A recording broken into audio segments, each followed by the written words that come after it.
नमस्ते, मेरा नाम डॉक्टर प्रशांत मेश्राम है। मैं हैदराबाद में एक कंधे का स्पेशलिस्ट हूँ। वृद्ध लोगों में या सीनियर सिटीजन्स में कंधे का जो तकलीफ, जिसमें दर्द या फिर जकड़न या फिर उससे कुछ काम करने में अगर दिक्कत होती है, उसका एक प्रमुख कारण है शोल्डर का आर्थराइटिस। आर्थराइटिस मतलब हड्डी के ऊपर का जो कवच, जिसको हम लोग कार्टिलेज कहते हैं, जिसकी वजह से हाथ की जो मूवमेंट्स है वो बहुत स्मूथ होनी चाहिए, वो घिस जाती है। वो घिसने की वजह से जो कंधे का जब मूवमेंट्स करते हैं उस टाइम पे दोनों जो हड्डियां हैं वो एक दूसरे के ऊपर घिसने की वजह से सूजन या फिर अकड़न ऐसा महसूस होता है। किसी की उम्र ज़्यादा हो उसके वजह से अगर कार्टिलेज घिस गया हो।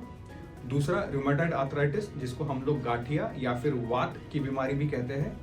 या तीसरा, कोई अगर फ्रैक्चर हुआ हो जो बराबर से उसका हील नहीं हुआ है या भरा नहीं है, उसकी वजह से आर्थराइटिस। इसके लिए जब डॉक्टर्स के पास जाते हैं तो वो एक एक्सरे या फिर एमआरआई की मदद से ये आर्थराइटिस जो है इसका डायग्नोसिस करते हैं। उसके बाद में एक जीवन शैली में चेंज या फिर इंजेक्शंस या फिर फिजियोथेरेपी के द्वारा उसका उपाय होता है। या फिर अगर ये सब उपाय से राहत नहीं मिल रही है तो जॉइंट रिप्लेसमेंट, जो सांधा बदली का ऑपरेशन है, इसका सुझाव हम लोग देते हैं।